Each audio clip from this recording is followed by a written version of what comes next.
네, 이번 시간에는 박스권에서의 매매와 고점 돌파 매매 기법에 대해서 알아보도록 하겠습니다. 수업을 시작하기에 앞서서 박스권이라는 말의 의미를 알아봐야겠죠.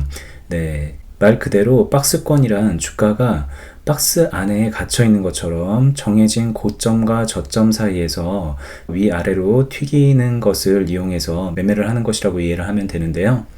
앞서 주식의 가격이 변하는 것을 추세라는 것으로 설명을 했는데요. 네, 추세에는 상승 추세, 하락 추세, 그리고 횡보 추세가 있다고 했죠. 그 중에서 횡보는 주가가 오르지도 내리지도 않은 채로 지지부진하게 흘러가는 흐름이라고 했었는데요. 횡보를 한다고 해도 똑같은 가격으로 변하지 않고 흘러가는 것은 아니죠. 횡보가 있다고 해도 일정한 가격대 안에서 상승과 하락을 반복하면서 흘러가게 되는데요. 그때 박스권의 흐름이 많이 나오죠. 네, 그래서 박스권 흐름이 바로 전형적인 횡보 추세라고도 하는데요. 횡보라고 해서 매수 매도를 할 게 아예 없는 것이 아니고 어쨌든 좁은 박스 안에서 파동을 그리는 와중에 우리가 주식을 매수하고 매도하면서 수익을 내는 방법이 있을 겁니다. 이 박스권의 매매는 굉장히 많은 사람들이 이용을 하고 있는 대중화된 매매 기법이죠. 특히 우리나라 주식시장을 보면 코스피만 하더라도 수년간 1850과 2050 가격 부근을 지지부진하게 왔다 갔다 하는 흐름을 보이고 있는데요. 그래서 우리나라의 코스피를 박스피라고 부르기도 하죠. 이런 와중에 다수의 투자자들이 코스피 자체를 두고 박스권 매매를 하고 있기도 합니다. 네, 지수를 가지고 어떻게 매매를 하느냐, 이런 것은 나중에 기회가 되면 따로 알아보더라도요. 우리는 이번 시간에 종목의 박스권 흐름을 이용해서 매매를 하는 것에 대해서 알아보도록 하겠습니다. 일단 박스권 매매를 하려면 차트상에서 일정한 가격대에 갇힌 고점 라인과 저점 라인을 연결해서 우리가 눈으로 볼 수 있는 박스를 그려줘야 되는데요. 이 박스권이 어떤 때 나오느냐 그런 게 따로 정해진 것은 아닙니다. 구간 나누기를 해놓고 보면 저점 라인 부근에서 나올 수도 있고 고점 라인 근처에서 나올 수도 있어요. 그게 아니면 중간에서도 나올 수 있는 것이고요. 네, 그런데 이 고점 라인 근처에서의 박스냐 저점 라인 근처에서의 박스냐에 따라서 우리가 매매 대응을 어떻게 해야 되는지는 좀 차이가 있는데요. 그냥 쉽게 생각을 해보면 저점 부근에서의 박스권을 공략을 하자면 저점 라인을 뚫고 내려가는 경우에 한마디로 이 박스라는 것이 깨지는 시점에 일정 가격대에서 손절을 하면서 손실을 최소화하려는 전략을 세워야 될 거고요. 고점 라인에서의 박스권을 공략을 할 때는 그 고점을 돌파하는 시점을 단기적인 추가 상승을 고려하면서 접근을 해야 되겠죠. 한마디로 이 박스권이라는 것이 눈으로 보기에 고점과 저점 사이에 강하게 갇혀 있는 것처럼 보이지만 그 박스 흐름이 영원한 것은 물론 아닙니다. 그래서 언제든지 박스 흐름을 깨고 나오는 시점을 대비하고 매매에 나서야 되는 것인데요. 이 박스권 매매 기법을 알아보고 뒤이어서 알아볼 고점 돌파 매매의 경우에도 지지부진하게 흘러가던 박스 흐름이 깨지면서 고점을 돌파하는 시점에 추가 수익을 내는 그런 매매 기법이라고도 할 수 있을 겁니다. 그렇다 보니까 이 박스권에서의 매매를 할 때에도 기본적으로 차트의 구간을 나누고 그 외에 기술적 분석이나 기본적 분석을 병행하면서 접근을 해야 되겠죠. 여러 가지 말로 설명을 하기보다는 직접 차트를 보면서 박스권 매매를 어떻게 접근할 수 있는지를 살펴보도록 하겠습니다. 보고 계신 차트는 대화제약이라는 종목의 일봉 차트인데요. 2015년 10월부터 2016년 6월까지의 흐름이죠. 이 흐름 가운데서 노란색으로 마킹을 해놓은 곳이 바로 박스권 흐름을 보이고 있는 지점이라고 할 수 있는데요. 알기 쉽게 고점 라인과 저점 라인을 미리 그어뒀습니다. 물론 보시면은 이 노란색으로 영역이 된 초입부 부분에는 고점 라인을 뚫은 일봉들이 보이긴 해요. 그리고 이 캔들의 고점 자체가 이 박스권 안에서도 조금씩 낮아지는 것이 보이긴 하는데요. 그래도 잘 보시면 저점 부분을 잘 지지를 하고 있고 고점 라인에서 뚫지 못하고 하향하면서 박스 안에 갇혀있는 모습을 보여주고 있습니다. 저 흐름이 감지가 되었을 때 우리가 저점에서의 매수 그리고 고점에서의 매도를 반복하면서 안정적으로 수익을 낼 수 있는 것인데요.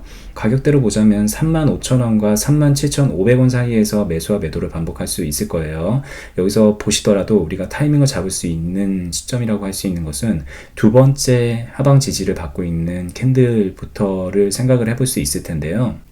확대를 해서 보면 이렇게 되죠. 노란색으로 마킹이 되어 있는 곳이 매수 포인트가 될 거고, 그리고 붉은색으로 마킹을 해놓은 곳이 매도 포인트가 되겠죠. 네, 이 박스 안에서만 해도 두 번의 매수와 매도를 할 수가 있는 것인데요. 그렇게 큰 폭의 수익은 아닙니다. 10% 미만으로 되어 있는데요. 짧은 기간 안에 두 번의 매수와 매도를 반복을 하면 그 수익이 결코 작다고만은 할 수 없겠죠. 물론 이걸 제대로 접근하려 그러면 좀 어려운 부분이 없잖아 있습니다. 첫 번째 35,000원 지지를 받고 있는 양봉 캔들을 보면 네, 마우스 포인트로 가리키고 있는 이 부분인데요. 이 양봉을 보고서 매수를 하려고 하면 가격이 그래도 36,000원 부분까지 올라가 있는 상황이어서 종가에 잡기가 좀 어려운 측면이 있죠. 그런 경우에는 지지 라인을 좀 위로 끌어올려서 분홍색으로 되어 있는 선을 참고해서 매매를 하는 것도 괜찮은 선택이 될 겁니다. 네, 단기적으로 보자면 저 노란색으로 되어 있는 선에서도 지지를 받고 있는 모습이 보여지니까 저때 매수를 했다가 고점 라인 부분에서 매도를 한다 그러면 얼마든지 공략이 가능한 부분이 되겠죠. 네, 이런 게 바로 좁은 박스권 안에서 단기적으로 매매를 하는 그런 전형적인 방법이라고 할 수 있는데요. 제가 예로 들여다 보니까는 정확하게 박스의 모양이 나오지는 않지만 종목을 잘 찾아보시면은 굉장히 정확한 틀 안에서 박스의 흐름을 보이고 있는 종목들이 꽤 많아요. 그렇게 횡보하고 있는 종목을 잡아서 수익을 내는 것이 가능하겠죠. 그리고 제가 이 수업을 시작하면서 박스권 매매와 더불어서 고점 돌파 매매에 대해서 알아보겠다고 했는데요. 그건 바로 이 차트상에서 가장 오른쪽에 있는 최근의 캔들을 보시면 윗꼬리가 길게 달려있는 장대 양봉이 나와 있잖아요. 저 장대 양봉이 고점 라인을 돌파하고 그 선에 걸쳐서 있는 것을 보게 되는데요. 저런 게 바로 박스권의 고점을 돌파하는 시점에 의미 있는 캔들이라고 해석을 할 수 있겠죠. 네, 저 캔들을 봤을 때 우리가 이렇게 해석을 해볼 수가 있는 거예요. 주가가 언제까지나 이 박스 안에서 갇혀 있지는 않고 언젠가는 하방 돌파를 하거나 위로 고점을 뚫고 상승을 하면서 시세 분출을 할 수 있을 것이라고 예측을 해볼 수 있을 텐데, 저 캔들을 보면서 고점을 돌파해서 단기적으로 상승을 하는 시점으로 생각을 해볼 수가 있겠죠. 그래서 저 장대 양봉을 보고 당일 종가로 매수를 하거나 아니면 다음날에 조금 더 매수 타이밍을 보면서 기다려 본다면 주가의 흐름이 이런 식으로 올라가게 되는 겁니다. 보시면은 120일선을 제외한 모든 이동평균선이 정배열을 하고 있죠. 단기 이동평균선이 중장기 이동평균선을 상향 돌파하는 골든크로스라고 할 수 있을 거고요. 이렇게 이동평균선이 정배열이 되어 있는 주식에 투자를 하는 것이 어떻게 보면 추세 매매에 있어서 기본이라고 할 수 있죠. 상승 추세에 있는 주식을 매수하는 것이라고 해석을 할 수도 있고요. 지금 이렇게 설명하는 것처럼 박스권의 상단을 벗어나면서 고점 돌파를 하는 시기에 네, 좋은 타이밍에 매수를 하는 것이라고도 할 수 있을 겁니다. 저 당시에 만약에 39,000원 부근에서 매수를 할 수만 있었더라도 추가적으로 단기적인 상승을 기대해 볼 수가 있는 거죠. 그리고 이렇게 결과적으로 차트를 보면 실제로 45,000원까지 주가가 오르는 것을 볼 수 있었고요.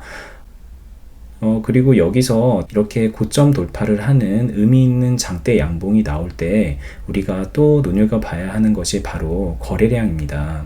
네, 이 아래에 노란색으로 되어 있는 거래량을 보시면 평균 거래량보다 두세 배, 많게는 10배 정도 가까이 되는 그런 거래량이 터진 것을 볼 수가 있는데요. 양봉이라고 해도 다 똑같은 양봉이 아니고 장대 양봉이라고 해도 다 똑같은 양봉이 아닙니다. 저 장대 양봉이 나와주면서 평소에 거래량 바보다 훨씬 높이가 높은 거래량이 나와줬는데요. 이렇게 거래량을 동반한 장대 양봉이 나와줬고 그 장대 양봉이 의미 있는 고점 라인을 돌파하는 순간이다. 그렇다면 굳이 저 시점에서 매도를 해서 수익을 실현하기보다는 추가적인 상승을 기다려볼 수 있을 겁니다. 이런 게 쉽게 생각하면 고점 돌파에서의 매수 포지션을 잡고 추가적인 단기 상승을 노려보는 것이라고 할 수 있을 거고요. 물론 이것은 다시 말하지만 여러 가지 측면에서 설명이 가능합니다. 기본선이나 보조선이 되는 저항 라인을 뚫으면서 그 저항 라인이 지지 라인의 역할을 하게 되니까 그때부터는 우리가 저가 매수를 한 것이 될 것이고요. 그렇다면 이 투자를 성공할 확률이 그만큼 높아지는 거겠죠. 네, 이렇게 좁은 박스권 안에서의 단기적인 매매 접근과 그리고 그 박스권을 상향 돌파하는 시점에 고점 돌파 시기를 매수 타이밍으로 잡는 것에 대해서 알아봤는데요. 박스권 매매를 접근할 때 꼭 이렇게 좁은 영역 안에서만 매매를 하라는 법은 없죠. 때로는 종목에 따라서 굉장히 큰 폭의 박스를 그리고 그 안에서의 저점 매수와 고가 매도를 반복하는 것도 생각해 볼 수 있겠는데요.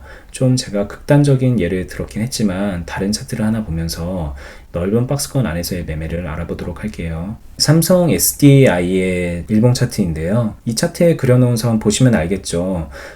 구간 나누기입니다. 고점과 저점과 중점 라인을 그려놓고 저 구간을 지지선이나 저항선으로 활용하는 것인데요. 이게 딱 보시면은 이렇게 고점 라인과 저점 라인 사이에서 박스 흐름을 보이고 있잖아요. 이거를 지금 제가 보여드리는 기간이 그렇게 길지 않아서 그런데 굉장히 멀리 떨어뜨려 놓고 봐도 이 라인 안에 갇혀서 움직이고 있는 종목들이 꽤 많이 있을 거예요. 그런 종목을 찾아서 저가 매수를 하고요. 그리고 고점에서 매도를 하는 것을 반복하면서 수익을 내는 것을 생각해 볼 수가 있는데요. 예를 들면 이런 식으로 말이죠. 저점 라인에서 매수를 하고 고점 라인 근방에서 매도를 하는 것.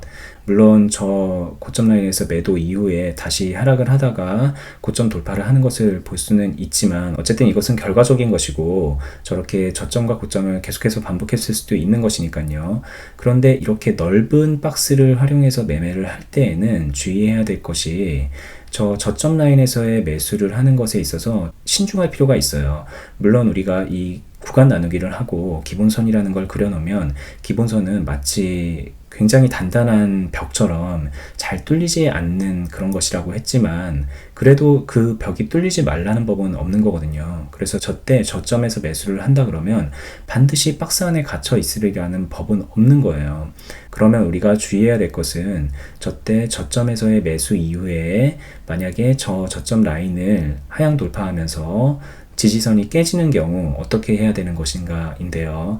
투자를 하다 보면은 실제로 그런 경우가 비일비재하거든요. 내가 저점인 줄 알고 매수를 했는데 주가가 그것보다 더 큰 폭으로 내려가는 경우가 참 많죠. 그래서 수많은 투자자들이 그때 실수를 하는 것이 뭐냐면 기다리다 보면은 그 저항선까지 언젠간 올라오지 않겠어? 혹은 잠깐 이 선을 깬 거지 내일이나 내일 모레쯤에 다시 올라오지 않을까? 이런 생각으로 안일하게 대처를 하고 마냥 기다리는 경우가 참 많은데요. 그러다 보면은 그 투자가 의도치 않게 1년, 2년까지 가고 3, 4년까지 가고 때로는 그렇게 주구장창 기다리다가 결국에는 종목이 상장 폐지가 되면서 주식에서 큰 실패를 맛보는 경우도 적잖이 있는데요. 그래서 이렇게 저점에서의 매수를 통해 박스권 매매를 시도하는 경우에는 이 종목의 내재적인 가치라던가 실적이라던가 안정성 같은 것이 얼마나 견고한지를 살펴볼 필요가 있을 거예요. 무슨 말이냐면 주가가 지금 보시는 것처럼 그냥 계속 떨어져서 언젠가 저점 라인을 터치를 하는 순간이 온다. 그렇다면 그건 그냥 단순하게 기술적으로 떨어질 때가 됐기 때문에 떨어진 거다라고 해석을 하기에는 무리가 있을 수도 있거든요. 굉장히 안 좋은 상황에 있을 수도 있는 거예요. 연속으로 몇 년 동안 적자를 내고 있다던가 관리 종목으로 편입이 된다던가 유상증자를 한다던가 감자가 예정되어 있다던가 여러 가지 가능성을 염두에 두어야 되기 때문에 이렇게 저점에서의 매수를 통한 넓은 박스 안에서의 매매를 할 때에는 그런 기본적인 분석을 반드시 철저하게 짚고 넘어가 줘야 되는 겁니다. 가장 최선의 경우는 실적도 좋고 이 기업의 안정성에도 문제가 없고 수급에 있어서도 나쁘지 않은 상황인데 단기적으로 어떤 특정한 악재를 맞아서 잠시 주가가 휘청하다가 기본선까지 내려온 경우를 생각해 볼 수 있을 거예요. 그렇다면은 중장기적으로 접근을 해서 매수 포지션을 취해도 괜찮겠죠. 그런데 그게 아니라 이 기업의 주가가 떨어질 만한 이유가 있어서 이만큼 떨어진 것이고 그리고 앞으로의 상황을 보아하니 더 떨어질 가능성이 얼마든지 있다. 그래서 이 기본선을 무너뜨리고 소위 말하는 바닥을 뚫고 지하실로 내려갈 수 있는 상황이다 라고 생각을 한다면 매수를 잠시 보류하고 주가의 향방이라던가 기업의 상황을 조금 더 살펴보는 것이 당연히 필요하겠죠. 네, 이렇게 간단하게 박스권 매매라는 것을 알아봤고요. 그리고 박스권과 연계해서 그 박스 흐름을 벗어나는 고점 돌파 시기에 추가적인 단기 상승을 노리고 매수를 하는 것까지 알아봤습니다. 반복해서 말하지만 박스권 매매냐, 상승 추세에서의 매매냐, 이동평균선을 보고 매매를 하는 것이냐, 이런 것들 어느 정도는 매매 전략을 세우는 데 있어서 보조적으로 필요한 것이고요. 계속해서 보고 있지만 우리가 보다 근본적으로 신경을 써줘야 되는 것은 어디까지나 구간을 나누고 지지저항 라인을 정확하게 그려놓은 뒤에 그 안에서 어떤 캔들이 나오고 있는지를 살펴보는 것이겠죠. 네, 그것에서부터 모든 매매 전략은 시작이 되는 것이고요. 지금 알아본 박스권 매매 역시 그것의 연장선으로 생각을 해주시면 되겠습니다. 네, 지금까지 기술적 분석, 다시 말해서 차트 분석의 여러 가지 기법에 대해서 알아봤는데요. 기술적 분석이나 차트 분석을 하는 데 있어서 제가 지금 수업에서 다른 내용이 전부는 아닙니다. 보조지표의 개수만 해도 수십 가지가 있고요. 그 보조지표를 활용을 해서 매매를 하는 것도 나쁜 방법은 아닐 거예요. 그래서 추가적인 학습이 필요한 분들은 관련된 책을 사서 보신다던가 아니면 온라인에서 다른 글이나 수업을 찾아서 학습을 해보시는 것도 나쁘지는 않겠죠. 그런데 계속해서 말하지만 가장 중요한 것들, 주식 투자를 재테크에 활용하는 사람들로서 꼭 알아야 될 것들, 그것은 제가 지금까지 설명한 것들만 잘 이해하고 그리고 확실한 본인의 무기로 삼을 수만 있다면 앞으로 오랜 기간 안정적으로 주식 투자를 하는 데 있어서 큰 무리가 없을 거라는 것 강조해 드리면서요. 이번 수업을 마치고요. 다음으로는 거래량과 수급 그리고 호가창을 보는 법 그리고 그 뒤에 기본적인 분석과 뉴스 분석 등을 살펴보시면서 주식 거래의 실전적인 부분을 계속해서 배워가도록 하겠습니다.